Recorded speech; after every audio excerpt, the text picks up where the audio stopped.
Justice. Good afternoon. Good afternoon. Isaac Ruth is my name, also Vice Chair. Thank you, Vice Chair. Good afternoon, Your Honor. Jacqueline Ngutia, Commissioner. You're welcome and all the best. Thank you, Commissioner. Good afternoon, Mheshimiwa. Good afternoon. Zilani Caroline, karibu. Thank you, Commissioner. Good afternoon. Good afternoon. My name is Charity Kisuto, Commissioner. Welcome. Thank you, Commissioner. Good afternoon. Good afternoon. Omwanza Umbati, karibu. Thank you, Commissioner. Yes, good afternoon, Your Honor. Good afternoon. Anthony Mrima, karibu sana. Thank you, my Lord, Commissioner. Good afternoon, Your Honor. Good afternoon. Fatuma Sichale, karibu sana. Thank you, my Lady, Commissioner. Good afternoon, Mheshimiwa. Good afternoon. You're welcome. My name is Olwande Evelyn. Thank you, Commissioner. Good afternoon. Good afternoon. Winfrida Mokaya, Secretary. Welcome. Thank you, CRJ. Thank you, Commissioners, for that introduction. Honorable Koech, if we could start by you telling us your county and your ethnicity. Thank you, Honorable Chief Justice. My county is Bomet. I'm a Kipsigis.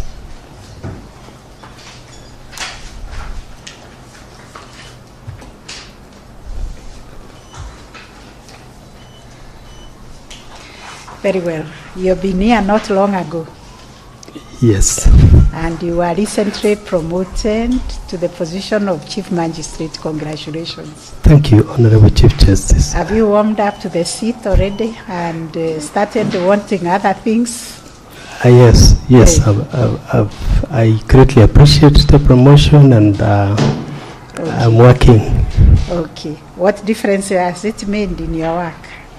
In terms of jurisdiction, not much difference. It's only career growth, but I'm energized to work. You are energized? Yes. Okay, we wanted to know whether it has had an impact before we hand you another one. It has. It has? Yes. Yes. During the interview we will know. But now, if you can begin by telling us what value you are going to hand to the High Court, because you know the challenges we are facing in the High Court. We have a huge backlog of cases, and when we did the stakeholder engagement, we were told we need heavy lifters. Yes. People who can really work, and people of integrity, people of unquestionable character and probity. So we want to give you 5 minutes to tell us how you fit in that bill of that kind of an ideal judge who can fit all that. So tell us how you will bring your experience, your expertise, your skills, and your values to that position. Thank you, my Lady Chief Justice. Thank you for this opportunity to appear before this commission. My name is Richard Koech. My lady, I was admitted in the year 2002. So I have slightly over 23 years post-admission experience, and during almost the entire time, my lady, I've been working within the public service. My lady, a good judge, is someone whose integrity is beyond reproach, somebody who is independent in the discharge of the judicial function, somebody who is impartial, somebody who is courageous in the discharge of their duty, somebody who is independent and cannot be influenced by extraneous factors in the discharge of their duty. These are attributes, my lady, which I have demonstrated over the years. Let me start, my lady, by addressing this commission on issues of integrity. If there is one attribute which I've demonstrated in my entire service within the judiciary, is integrity. And integrity to me, my lady, I take it like a code of 3 strands. To me, it's a dictate of the Constitution and the law. To me, it's a matter of personal value, and to me, it's also a matter of my religious faith. So I don't struggle to act with integrity. It just flows. It comes natural. For the entire 23 years, my lady, both as a prosecutor and as a judicial officer, I've never had a single disciplinary issue. And I've never been asked to show cause as to why I failed to discharge my duty. My Honorable CRC and our predecessors have never placed a call to me because I've always done what is right. Over this entire period, my lady, one of the other attributes which I've demonstrated is even punctuality on duty.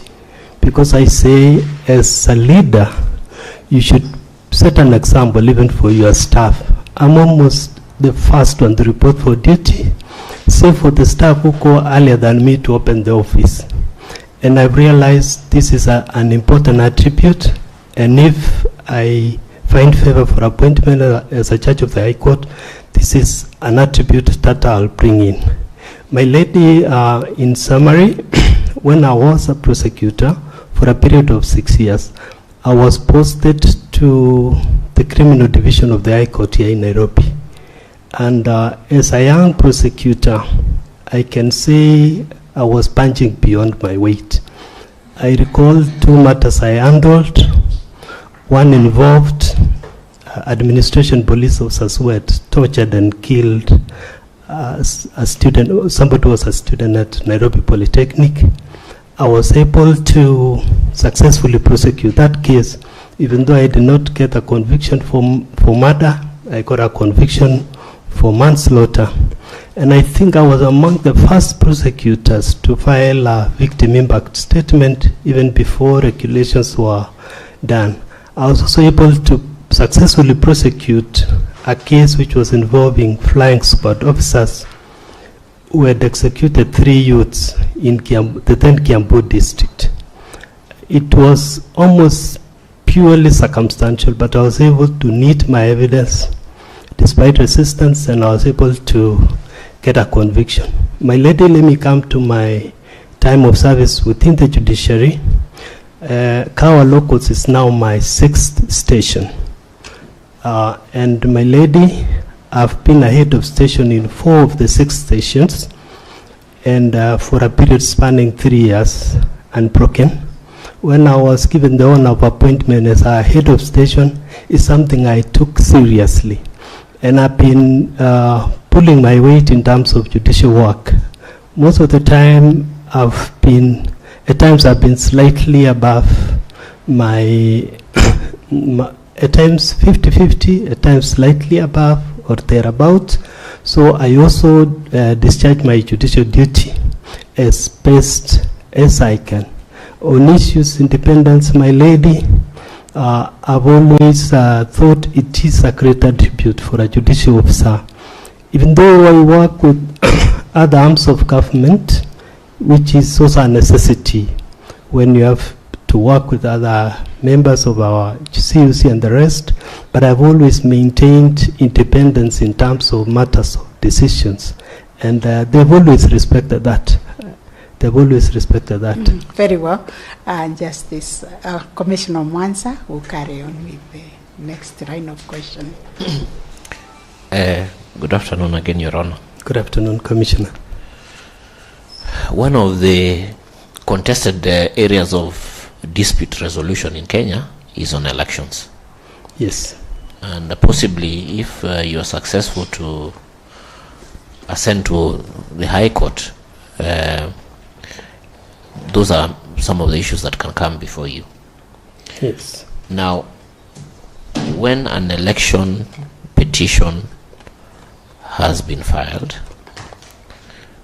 can you kindly tell us how a judge would assume, number 1, jurisdiction, and 2, what sort of case management is expected of a trial judge in an election case before settling the matter or setting the matter for trial? Thank you, Commissioner.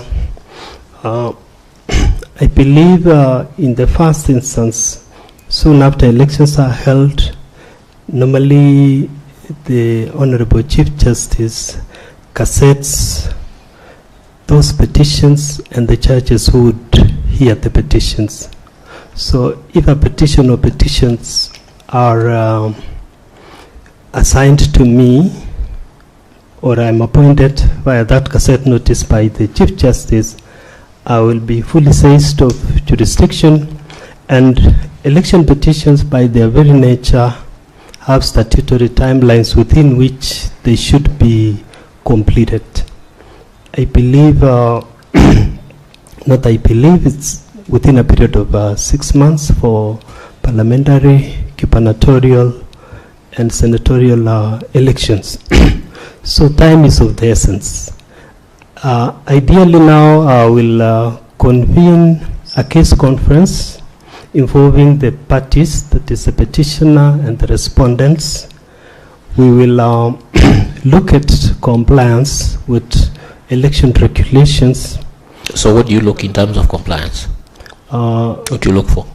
My Lord, mostly it's a matter of the petition, whether it has been served, the response to the petition, what evidence will be relied on, and in the practice has been they file affidavits, which during the conference most of the time the parties would adopt as the evidence in chief, and then once the petition is set down for hearing, then the parties can call the witnesses that they have lined up. Okay. Does the judge also preserve ballot materials and ballot boxes? And is it also incumbent upon a trial judge in a petition to satisfy himself that the petition actually discloses a cause of action that can lead to nullification? Commissioner, thank you for the question. It is absolutely important for the judge hearing an election petition to take charge of all the election materials, ballot boxes, the ballots in the boxes, to ensure that they are in a secure location from the residing officer who was overseeing that election. And elections, there is presumption of validity of elections or of election results as declared. So the petitioner has to lay down grounds. We should no, even before you go to the grounds, do you think there is a basis for a judge, an election judge, to satisfy himself that there is a cause of action? I believe so. Yes. I believe so. In a summary way, at a summary level. I don't think it's open to the judicial officer probably to dismiss it summarily, but once you give directions on the hearing, it will be incumbent on the petitioner to prove the grounds upon which the petition is based, and if there is failure to prove, then at that point a judicial officer can decide the petition on merits, and if it does not disclose adequate grounds for nullification, then at that point the court can dismiss the petition and give directions on issues of costs. Actually there's a provision in the law that a judge can summarily dismiss. I need to look it up, my right. Commissioner. All right. Okay. And lastly, how do you manage your court? Because elections by their very nature are very emotive. How does a judicial officer manage their court so that the political interest and the debate that happen on the podium are not brought to the court, and also they do not become a risk on public safety? I believe part of the directions that should be given before the election is had is on how the court premises would be secured, and this is something that you would need to bring to the attention of the parties. I've once done an election petition when I was at Makueni Law Courts. So this is an issue where you need to agree with the parties how many people they will be bringing in, the rest of their supporters, how they will behave or how they will be controlled, because I agree with you, it can be so rowdy. And in the example I gave, we were able to manage the parties, that is the petitioner and the respondent and others. We were able to manage their supporters, and I had the petition, I think in about 2 months I was done. And when I delivered the petition and retired, both the counsel for the petition and the respondent came and they congratulated me, saying we had done our best. Okay. And lastly, if an election offense is proved in an election petition, what recourse does the court take? If there are grounds showing that an election offense has been committed, I would distinguish the election petition itself and the trial process that would involve the election offense. What the court can do is to recommend to the investigative agencies to further investigations on election offenses which have been disclosed. If you can put a name on the parties, maybe you can give directions that you investigate the actions of these actors. If not, you can give general directions that they need to do investigations on election offenses which were apparent when you are hearing the election petition. Okay, thank you. And does the proof of an election offense lead to nullification, to vitiating the election? Of course, the Constitution has given principles on how an election should be held. It should be free of violence, intimidation, bribery, and the rest. So, and in most cases, those are the grounds which are often cited by the parties. So, if there is proof of election offences at that level of proof of election offences, which is above the probability test, then you can nullify the election as the grounds having been proved. But for purposes of conviction and the rest, then the standards for election offences would be beyond reasonable doubt, and that would be within the purview of the trial court. Thank you for that. And thank you, Commissioner. Thank you, Chief Justice. Thank you, Justice Ishara. Thank you, Honorable Chief Justice. Honorable Koech, just one question. And given the fact that you are a man of many years of experience, this should be just very simple to you. Hopefully, my lady. All right. There is a judgment creditor. Yes. Who has a decree against the National Land Commission. Yes. And he wants to carry it forward. And let's assume you're an advocate in private practice, and he comes to you and he says, what is the next course of action? What do we do? What's the advice that you would give? Thank you, my lady. So there is a decree, and the judgment debtor is the National Land Commission. Correct. Which is a constitutional organ or an arm or a department of government. What comes to mind are provisions of the Government Proceedings Act, which limits execution to some extent, like you may not, let's say, seize their property and the rest unless with the leave of the court. And what is allowed is for you to enjoin the principal officers to show cause why execution cannot commence. And if they fail to show cause, probably by satisfying the decree, then you can issue orders for execution of that decree. Why? Why is the government given this preferential treatment, as it were given an immunity against instant execution?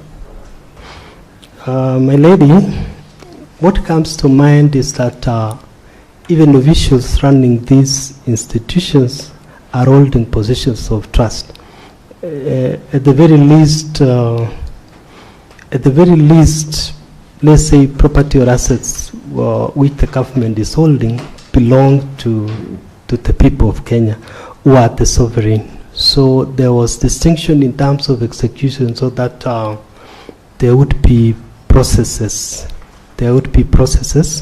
And mostly, if it was about attachment, let's say, of funds in accounts, these are monies which have been appropriated, and there are processes through which that money can be accessed. So I think that is why the government was insulated, but in a limited extent.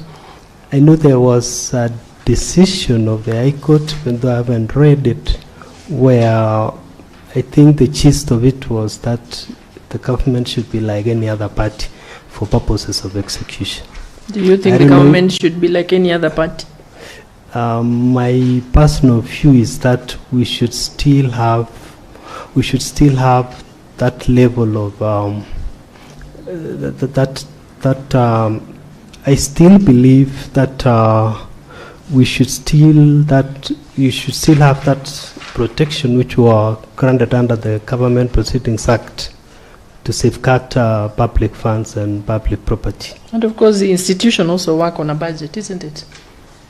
They work on a budget, my lady, but at times the judgment, the liability attaches when the decree is issued. It could be midway through the budget cycle. Okay. Say that it wasn't contemplated that there would be this liability, which is now attached to the arm of government. All right. Thank you. That's all, CJ. Justice Murima.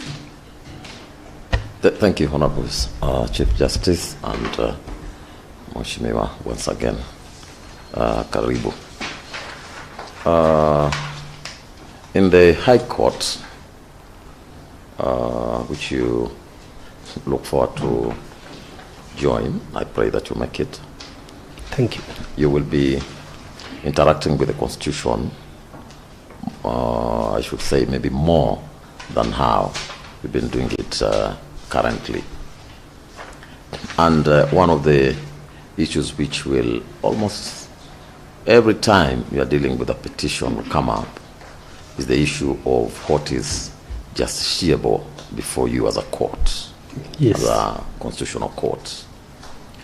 Now, whenever such an issue arises, there are some doctrines which should be readily at your fingertips as a judge, as you deal with this concept or the wider doctrine of justiciability. Maybe you name two of them and explain what they're about. Thank you, my Lord Commissioner. What comes to mind, and which is almost always a preliminary issue with regards to petitions, is the precision test. Precision test is, let me assume it's a petition on enforcement of the Bill of Rights.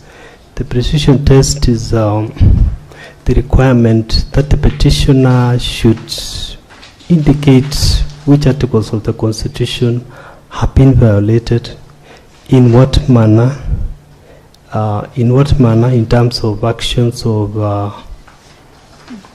persons whose impugned decisions are being questioned, and so that this is meant to enable the respondent to respond to them. And that is one of the tests which has been applied. I think the often cited case is Anarita Karimi, which has been adopted in several other decisions, including Royal Media versus and others. Okay. Another test now is the test of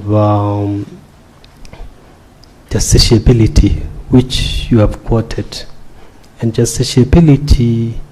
no, doctrine. I'm referring to... The doctrine. The doctrines which fall under the concept or the wider doctrine of justiciability. There are some doctrines which are usually litigated around that subject. There is the political doctrine. Political, it's called?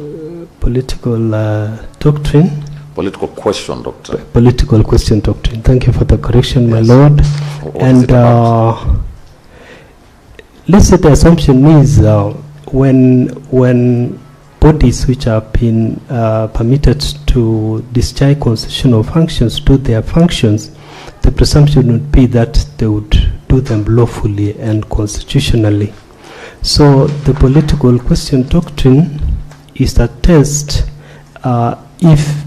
is a test which you have to consider when you are handling a petition where the impugned decisions could be matters of policy, which is within the discretion of the other co-equal arms of government, be it the legislature or the executive arm of government. So the question would be, is this a matter that is ripe for the court to decide, or was it a question which was within the discretion of the other arms of government? Okay. So that is the political question doctrine. Yes, you're right. And any other doctrine? The other doctrine is now the doctrine of the other doctrine which you have to consider is now whether or not the impugned actions were unconstitutional. This one now would presuppose that they have been properly stated by the petitioner, and you are looking at them vis-a-vis the constitutional provisions which are alleged to have been violated. In some jurisprudence, it said you just position the alleged violations vis-a-vis the provisions of the Constitution.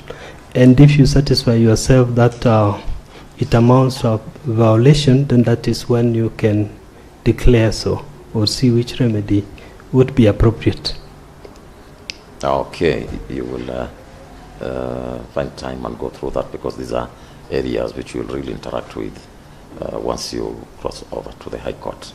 Thank you. And why do you think the judges' remuneration and benefits are drawn directly from the consolidated fund? Thank you for that question, Honorable Commissioner. I think it was part of the constitutional insulation of the judiciary, so that you first secure the tenure of the judge, and you secure their remuneration. It was a way of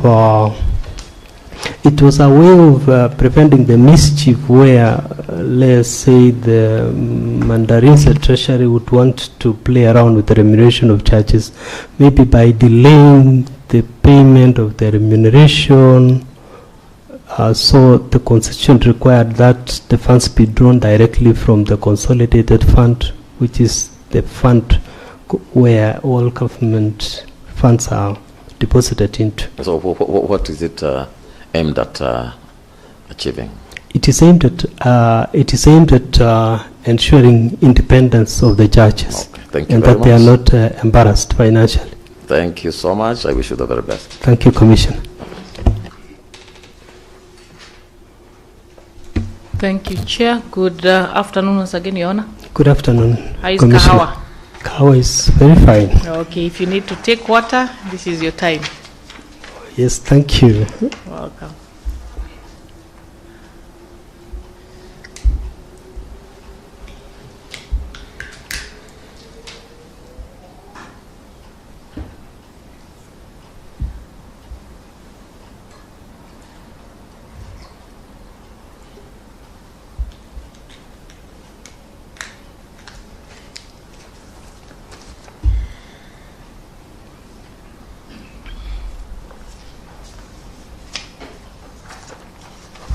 Thank you. Okay. I've gone through your sample writings. You shared with us your LLB dissertation and judgments in election petition, RTA, and criminal cases. They all demonstrate strong judicial competence with clear issue identification, disciplined application of statutory and constitutional principle. You have a strength in fact evaluation and burden and standard of proof and structured determination. So the tone is professional and you make proper use of precedent. So I commend you. Thank you, Commissioner. Okay. So if in a case where a couple and their only adult child die in an accident and the order of death is unknown, how will you apply the statutory presumption of survivorship?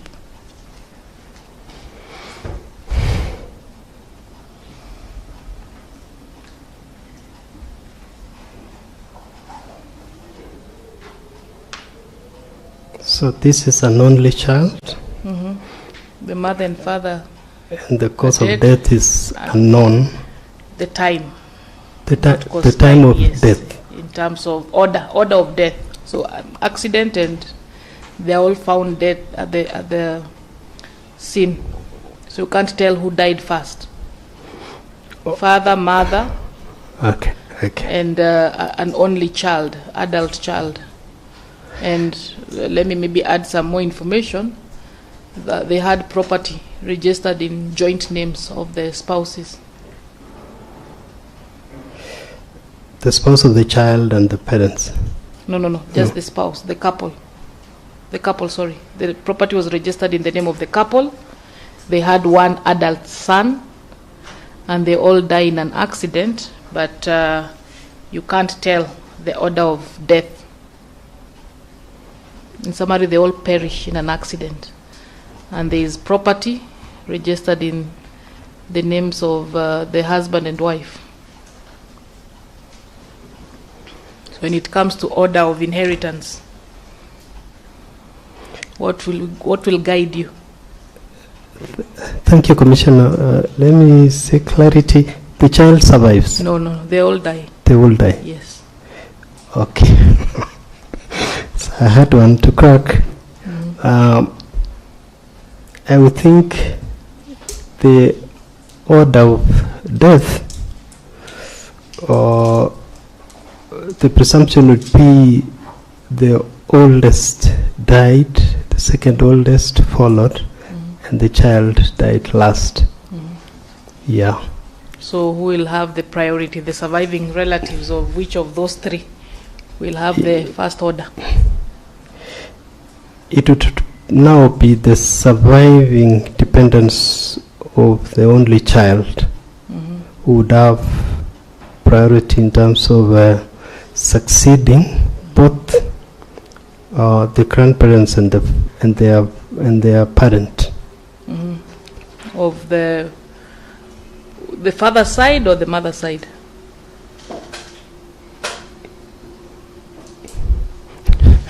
I didn't get to know the sex of the child, but ideally a child should inherit from both parents, whether it's their mom or their dad, because they're the first in the line of priority to inherit. Okay, I'll leave it at that. My last question still linked to the law of succession, and it's a common practice across many parts of the country where you find land is registered in the name of a deceased grandparent. So from that deceased grandparent, the grandmother is also dead. The children of that home, both boys and girls, are also dead. So the persons occupying the piece of land are grandchildren of the deceased when it comes to order of priority, inheritance, under Section 39 of the Law of Succession Act, that says that when a deceased person leaves no surviving spouse or children, the order of priority goes to the father, mother, brothers, half-brothers, as we move on. So who has the first right to petition the court? And the grandfather left a brother. The registered owner of that title left a brother.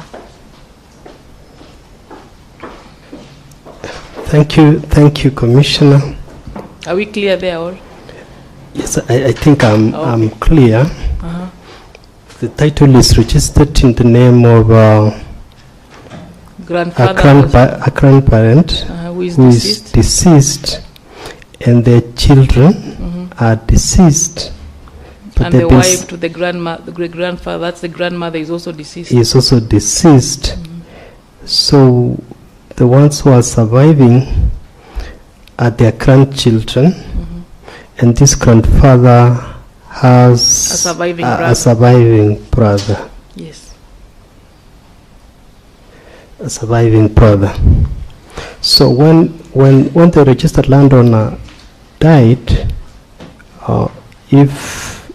if I suppose that the spouse survived, she would have had priority to administer the estate and to distribute, but so she's since deceased. Yes.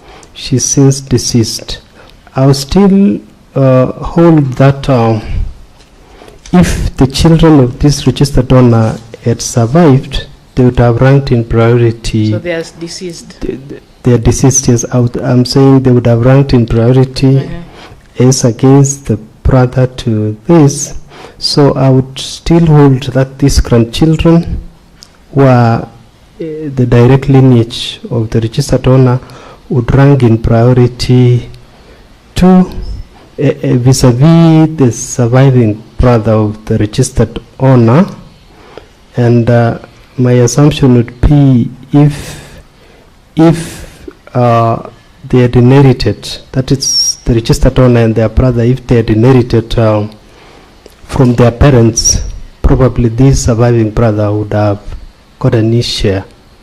So when you're looking at the law of succession strictly, the third order of priority, if there are no surviving children and spouse, it's the brothers. How do the grandchildren come in? Brother or sister? Then even if they were to take up letters of administration for purposes of administration, I would still hold that they would be administering this property in trust for the surviving grandchildren.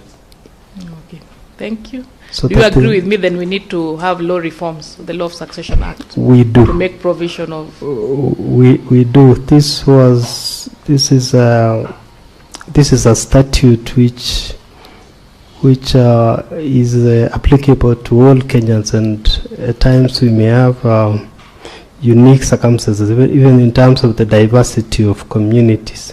There is a need for law reform.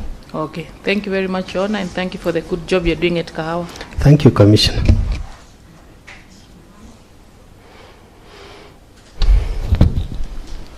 Good evening, Mheshimiwa.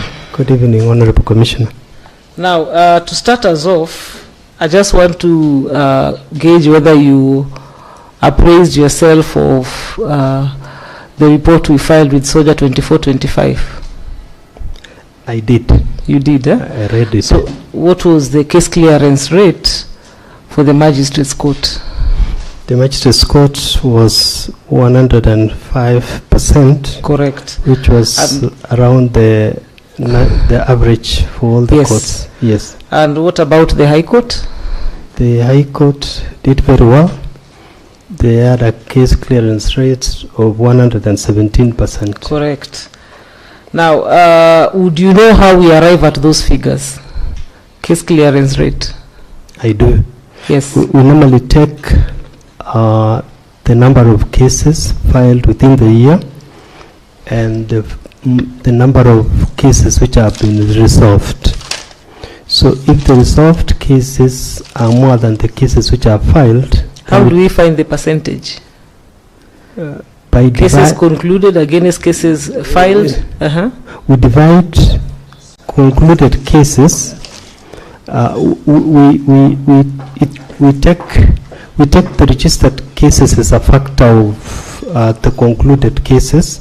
So if the concluded cases were X and the registered cases were B, then it would be X over B times 100%. Yes. And if the concluded cases are more, then we would have a percentage larger than 100, which would mean that we have eaten into the backlog.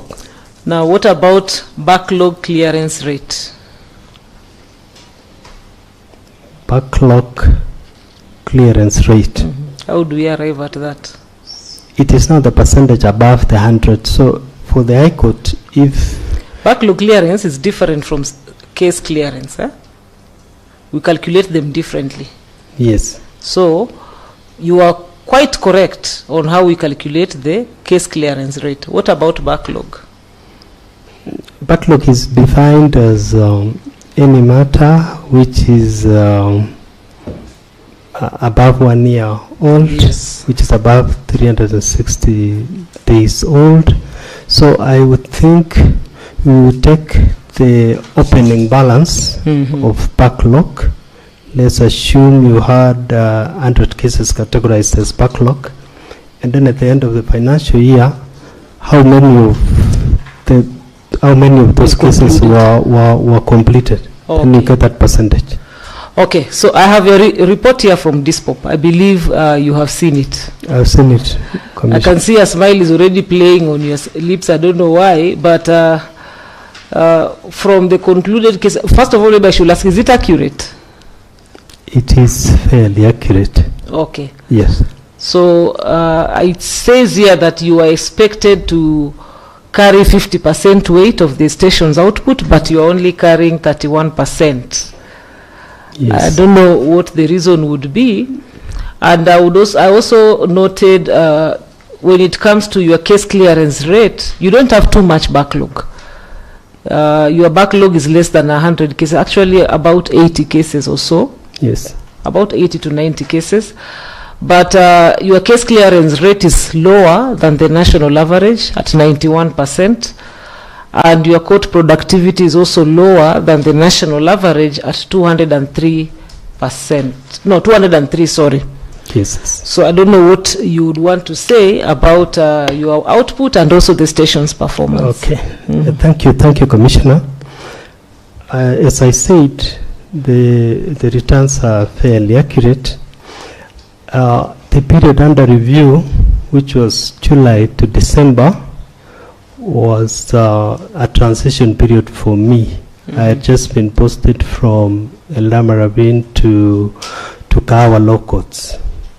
And Commissioner, when I was posted, it was identified that I needed to be trained, because Kawa deals with it's a specialized court dealing with serious cases like terrorism cases, cases of trafficking in persons and the rest.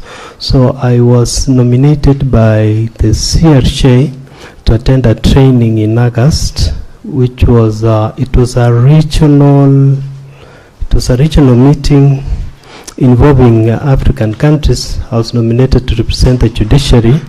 We were looking into investigations and mock trial on the International Convention on Suppression of Acts of Nuclear Terrorism. So it took me away for a whole week.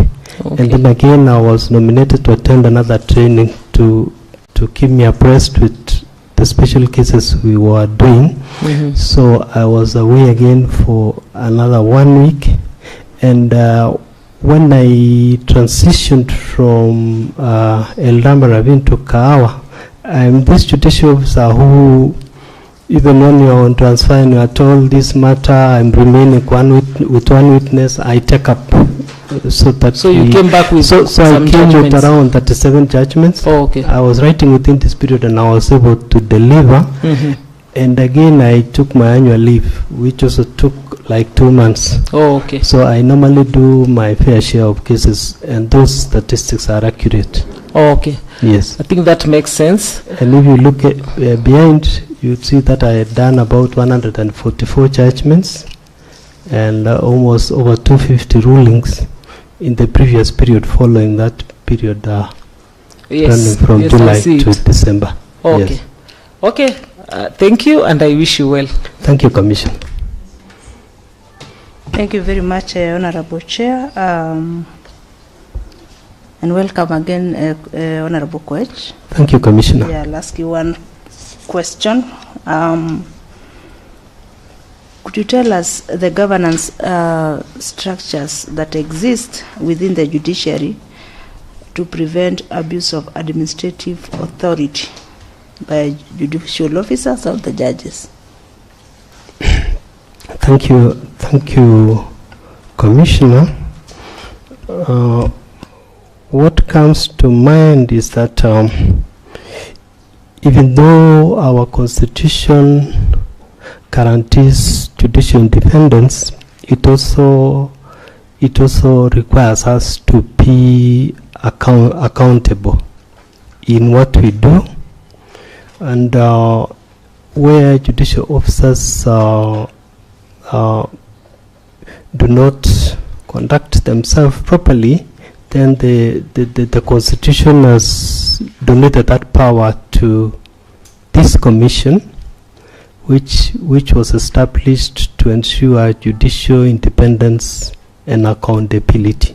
So they can take disciplinary proceedings against the errant judicial officers. I believe it's also governed by Chapter 6 of the Constitution, which says public officers who do not act in accordance with their appointment can be disciplined. So that is what comes to mind. And also what comes to mind is the other accountability mechanisms, like the need for us to set performance targets, to meet those targets, the regular evaluation of those targets. So I think those are some of the accountability mechanisms. Thank you, Commissioner. Thank you, Honorable CJ. Mheshimiwa, would you say you like your job? Do you like your job? I love my job, Commissioner. What do you like about it most? What I like about my job is that it gives me the opportunity to serve. And let me expound. I think I'm one of the most unlikely candidates who have ever been before this commission because of my personal circumstances. I was not one who was guaranteed even to join a high school. So when I got that opportunity, probably through the generosity of maybe relatives or members of the community, my desire has been to serve.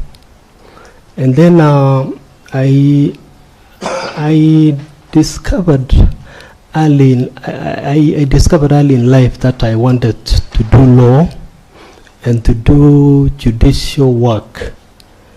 And when I got the opportunity to serve almost 17 years ago, I have ever enjoyed it. It's a challenging career, but when you pull your weight, you can do it. And let me appreciate that. And this is something I normally share with my staff. I normally tell them we have the best employer. And I normally tell them, look at people who are in the other sides of the public sector, look at your medical scheme, look at our salary, which is better. So I enjoy doing my job, and or I love doing my job. Okay. If there's one thing you would want to change, or one thing you'd want to see a change in the judiciary, what would it be? I think, and let me appreciate that we have had several positive changes from when they rolled out judiciary transformation framework under Chief Justice Emeritus Mutunga, and then sustaining judiciary transformation. We have had several positive changes, maybe what I want to see is if there will be discussion at the national level to give the judiciary the funds that it deserves, because the work we do is important for the Kenyan people. So if we could get funding. Secondly, if we could reach a level where we have people who are doing their work right, who are working like servants for the people of Kenya, and who would probably embrace these ideals like even issues of integrity, so that my ideal judiciary would be one where we have fewer or no issues of misconduct, so that this commission now can fight to give us resources so that we can do more. Maybe that's what I want, but there's a lot of changes. Statute is doing wonders in our courts, opening pathways for resolution of matters, and technology which has been deployed is also increasing access to justice. So I appreciate also the positive strides which have been covered. Okay. It is said that the judiciary has high levels of corruption. Do you agree?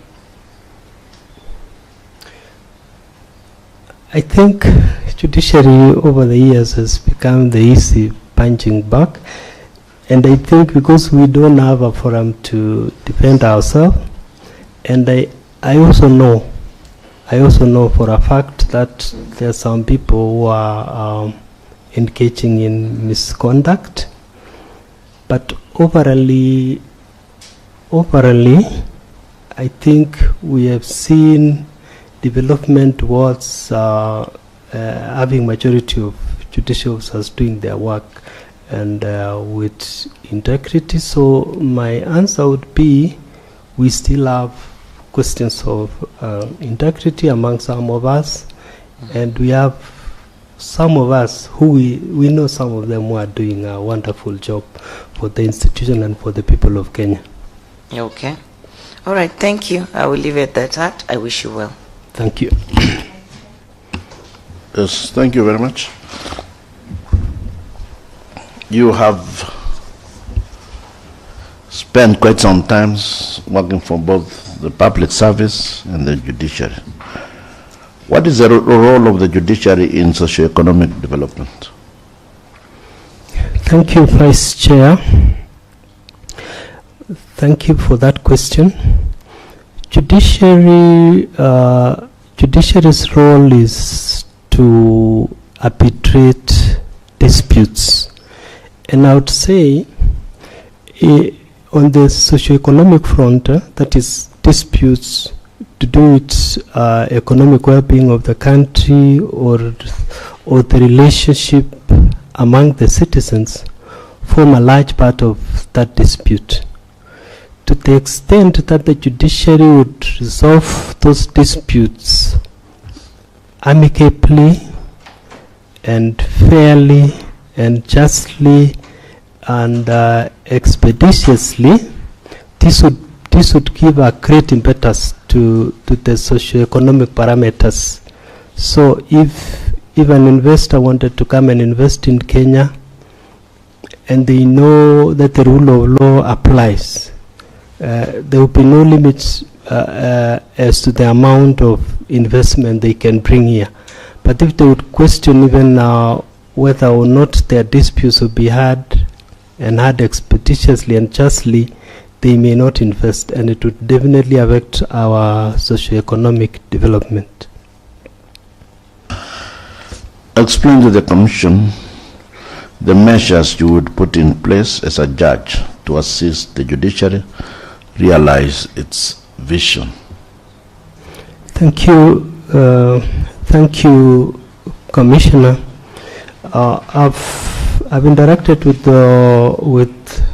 with the High Court's strategic plan, and I've seen Okay, when I read it, I saw what we call the SWOT analysis, where they analyzed areas of our weaknesses, areas of our strengths. They also analyzed what we call the PISTEL, which is the political, socio-economic environment under which we work. And there was also analysis of the tools which have been deployed to enable the High Court to discharge its mandate, including now employing technology, opening pathways of resolution of cases, let's say through mediation, HAS, and the rest. So I believe through the policy document of the Chief Justice, we already have a will. So it is for us to really press the pedal and assert ourselves in terms of doing your fair share of the work of the judiciary. I would think of probably if I gain favor and I'm appointed, I would report. I would want to know the workload of that station. I would want to meet the key actors like members of the leadership and management committee. I would want to probably check the case census, so that cases that can be fast-tracked can be fast-tracked. Often like cases like succession, which are not contested, those are quick wins where one can do. So I would want to know that the characterization of all those cases, and then I would start working and pulling my fair share of that work. Okay, thank you very much. Thank you, CJ. Okay, thank you very much, Commissioners. Honorable Koech, we are almost drawing close to the end of this interview. But I just wanted to confirm, if you were to be successful, I want to see how knowledgeable you are in the area of judicial review. Yes. Which is going to be a new frontier if you are successful. If you could tell us in which ways have the principles applicable for judicial review, which were traditionally within the four corners of the common law, that is the review of the process and procedures, how have they been extended and by which laws? Post-2010 Constitution. Thank you, Honorable Chief Justice. I believe because of our history and the past experiences which we had, when it came to enactment of the 2010 Constitution, the sovereign was so determined to ensure that they had a constitution that can work for them. And even from the declaration of sovereignty and the donation of the powers of the sovereign now to the judiciary, to the legislature, and to the executive, the people of Kenya really wanted to have a judiciary, and especially the High Court, that they can run to when their rights are violated.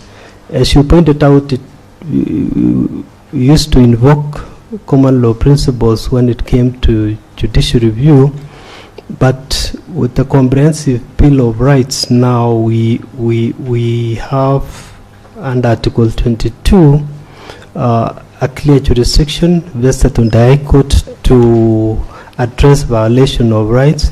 And under Article 165, the High Court has also been vested with the power to question administrative actions. First, if they don't meet the constitutional dictates, and secondly, if those actions affect the rights of Kenyans.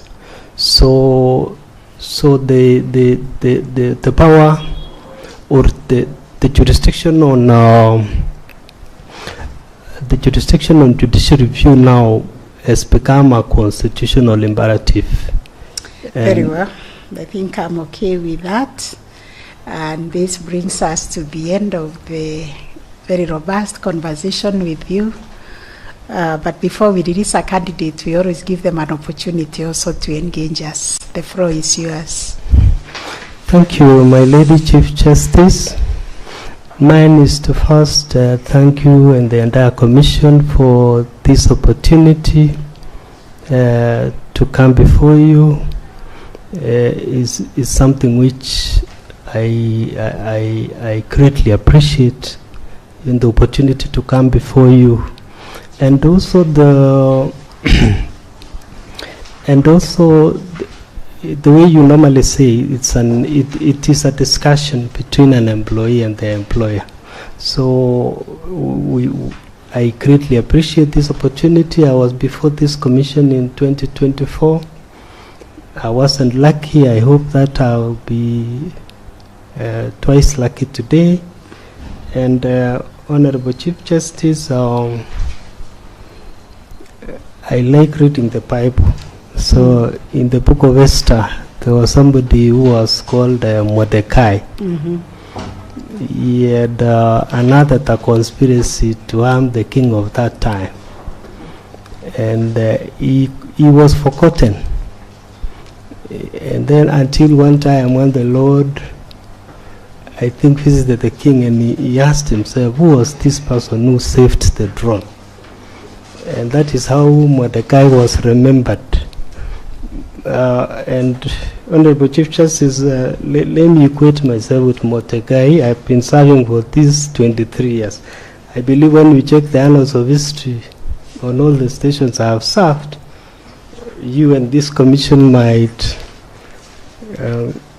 remember a few things which we have done for the institution. Okay. So thank you very much. I know it's a competitive thing. I know you are doing a fantastic job securing our institution. That is something that I greatly appreciate.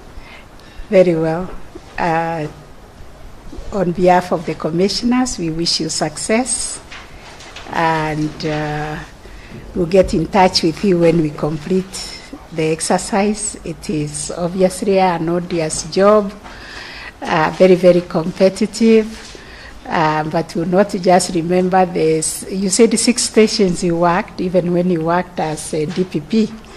This commission is very thorough in their evaluation.